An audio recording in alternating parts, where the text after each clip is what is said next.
Mag-grow tayo as a person para ready ka na ang bumalik sa Pilipinas. Now, question, Doc, paano ako magsisimula?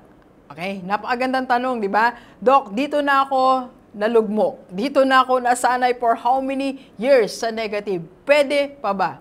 Yes po. Alam mo, ang kailangan mo ng support system. Kailangan mo ng community na tutulungan kang makabangon.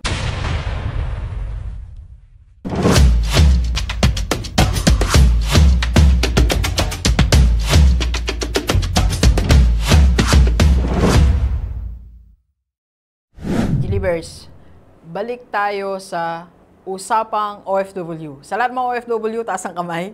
Matagal ako hindi nakapag-vlog, pero ngayon balik tayo at usapang day off tayo. Alright? So sa lahat ng mga OFW, kumusta po ang day off? Okay? Pag-usapan natin, ano ba ang dapat natin gawin pag day off natin? Okay? Alam mo, base sa kwento ng aking mga nakakausap, dahil ako'y nagko-coach at pumupunta sa ibang bansa, marami na rin tayong napuntahan at nakausap ng mga OFW. Ano ba talaga nangyayari sa day off natin? Alam nyo, nahahati po siya sa dalawa. Okay? So, isang positive at isang, of course, negative. Okay? So, unahin natin yung negative. Ano ba normal na ginagawa ng isang OFW pag nagde-day off? Eto, nakita ko po mismo to sa Macau. Meron akong mga nakita nag-inom. Okay? Meron ding nagsugal. Okay? So, meron ding, sa iba-ibang lugar po meron ding nakipag-date. At ang masama, dinate ang hindi jowa. Dinate ang hindi asawa. Okay? So, yung iba naman naggala. Okay lang yan, kung pasyal-pasyal, 1 oras, 2 oras. Yung iba naman, nothing. Yung walang nangyari, umupo lang sa mall, umupo lang sa isang tabi. Okay? So, iba naman, they spend money. So, ilan lang po yan sa mga negative things na nangyayari during day off ng isang OFW. Okay? So, punta naman tayo sa positive. Ito, base din sa aking nakakausap sa mga nako-coach ni Doc. Okay? So, iba naman pag day off nila, to, family time yan. So, hindi nalilimutan ang bonding usap sa Pilipinas. Very good kung ginagawa natin yan, di ba? Reconnecting to your family. So, iba naman po, nag-aaral, nagjo-join ng mga webinar, natututo sa mga seminar. Iba naman, nagbabasa, reading. Yung iba, fellowship to other OFW na meron silang mga pinaplan. Iba naman, may mga business, benta dito, benta doon, usap dito, usap doon. So, yan ang positive na nagagawa or nangyayari during day off ng mga OFW.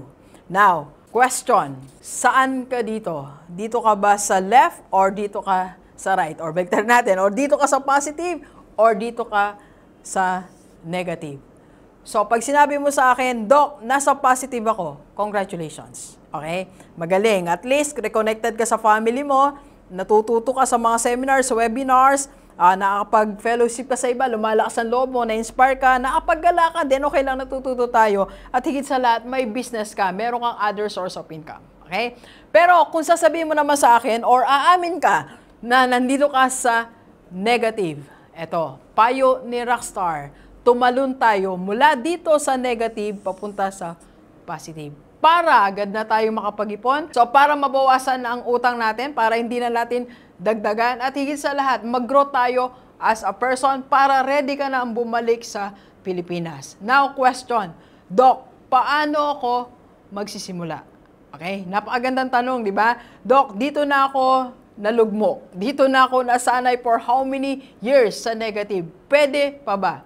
Yes po. Alam mo, ang kailangan mo ng support system. Kailangan mo ng community na tutulungan kang makabangon. And we can help you dito po sa IMG Rockstar Community. We can help you. Ako mismo ang sasagot sa'yo. Tatawagan kita, mag-usap tayo. PM me sa personal FB ko po. Dito sa IMG Rockstar Community, magkakaroon tayo ng free education. Magkakaroon ka rin opportunity na makapag-ipon at makapag-invest.